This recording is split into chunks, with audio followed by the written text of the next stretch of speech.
Hello students. In this video we will learn, we will study, we will discuss Green Revolution.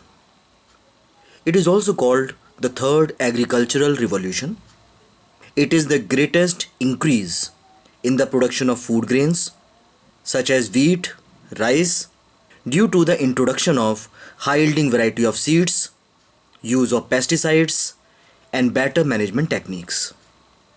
But before that, if you have not subscribed my channel, please subscribe it and don't forget to press the bell icon so that whenever I upload the new video, you get the notification.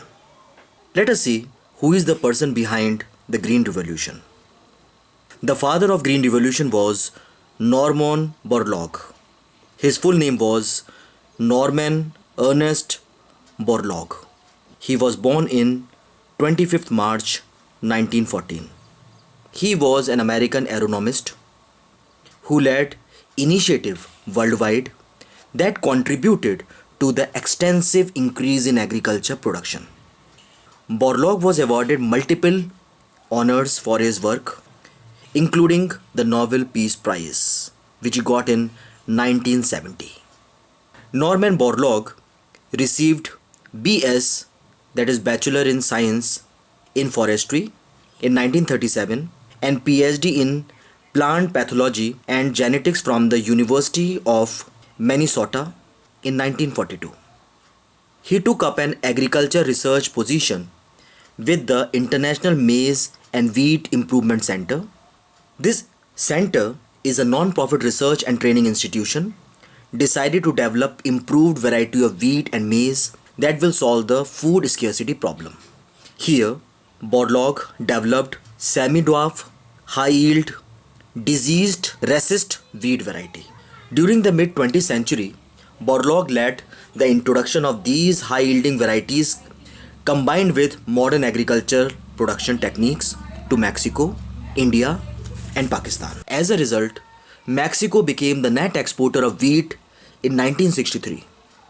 Between 1965 to 70, wheat yield nearly doubled in India and greatly improving the food security. Borlaug was often called the father of Green Revolution and is credited with solving billion people worldwide from starvation. Let us see who led Green Revolution in India. M.S. Swaminathan was the father of Green Revolution in India. He is an Indian geneticist and international administrator renowned for his leading role in India's Green Revolution, a program under which high-yielding variety of wheat and rice seeding were planted in the field of poor farmers. Now let's see some facts about Green Revolution in India. This revolution transformed India from the food shortage country to food surplus country. The production increased to 250%.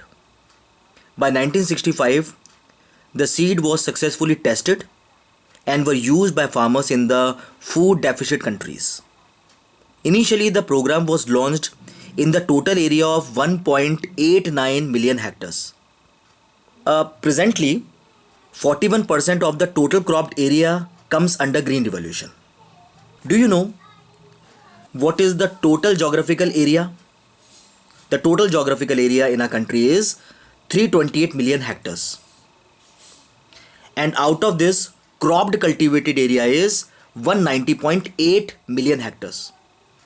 From this we can see that initially it was started on 1.89 million hectares out of 190.8 million hectares. So we can easily see that earlier it is being tested on a very small scale. Earlier it is being started on a small scale to find out its result. Since the best result is shown by wheat, so it is also called the wheat revolution. Now let us discuss the components of Green Revolution. In the Green Revolution we are having 6 components. Number 1 is high yielding variety of seeds. Second one is chemical fertilizers. Third is irrigation. Fourth is chemical pesticide and germicides. Fifth is chemical hybrids and weedicides. And the last one is credit, storage, marketing, distribution. The high yielding variety of seeds were the dwarf variety of seeds. With the help of repeated mutation, Mr. Borlaug developed a high yielding variety of seed which do not need photosynthesis. What it means? It means that it doesn't depend on sunlight. That's a very important feature. Second component is chemical fertilizer. Listen, to increase productivity, high concentration of fertilizers are required. For controlled growth and adequate dilution of fertilizers, a controlled means of water supply are required. That is, the area of such crops should be at least free from flood. As the seed is new and non-acclimatized to local pests, germs and diseases, so use of pesticides and germicides are made compulsory. To prevent costlier inputs of fertilizers, herbicides and weedicides were used while sowing the high yielding variety of seeds. Credit, storage, marketing, distribution were made good so that more and more people should adopt the modern methods of farming.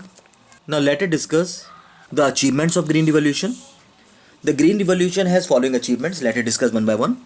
The first achievement is increase in production. Major achievement of Green Revolution has been a substantial increase in the production of food grains. Food production has increased from 82 million tons to 176 million tons. Second achievement is self-sufficiency. The speed of Green Revolution enables India to achieve self-sufficiency in food grains. We no longer had to be at the mercy of USA or other countries for meeting our national food requirements. The third achievement is marketed surplus. The portion of agriculture production which is sold in the market by the farmers is called market surplus. It means that now the farmers are in the position to sell more and more food items in the market. The fourth benefit is it benefited the low income group people. Because of Green Revolution, now the low income group people is also in the position to purchase the food items. Next achievement is increase in income. A significant increase in the food grain production and productivity lead to increase in the income of farmers and improve their economic condition. The next achievement is buffer stock. Green Revolution enabled the government to sufficient amount of food grains to build a stock which could be used in times of food shortages. Another achievement is increase in productivity. Listen, the Green Revolution brought about a sharp rise in the yield of land in respect of food grains. The yield per hectare of wheat increased by 3.5 times from 1960-61 to 2010-11. So these are the achievements which we have seen. I repeat the achievement again. The first one is increase in production. Second is self-sufficiency. Third one is marketed surplus. Fourth is benefit to lower income group. Fifth is increase in income. Sixth, buffer stock. Fourth, increase in productivity. Now let us discuss the negative impact of Green Revolution. As we all know, a coin has two sides. Now let us see the negative side. The first negative impact is socio-economic impact. What it is? Because of Green Revolution, discrepancy of farmers' income increased. Inter-regional disparities, inequalities increased in India. Rise in the increase of malaria due to waterlogging. As we know that high yielding variety of seeds needs sufficient amount of water.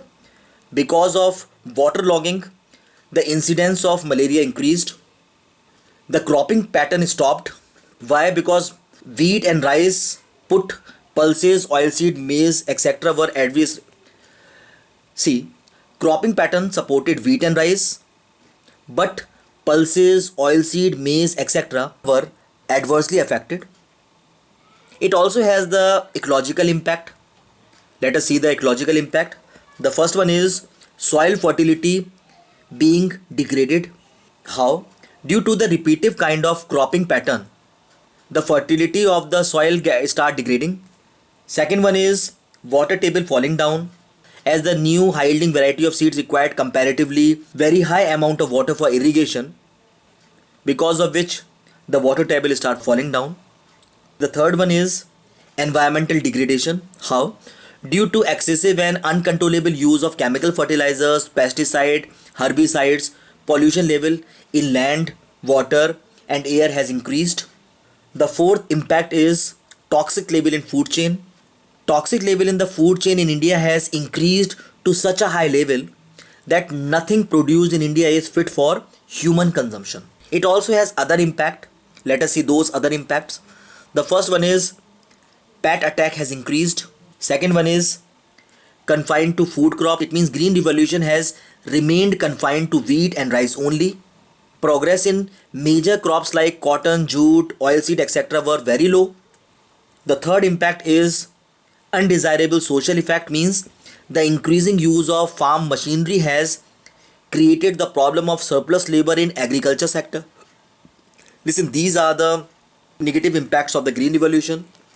I hope government will find out the ways and means to solve all the negative impact of the green revolution. The government in fact is planning to launch the second green revolution. Let us see when it will be started. With this, I end up the video. Meet you soon with a new video. Till then, thanks for watching. God bless you all.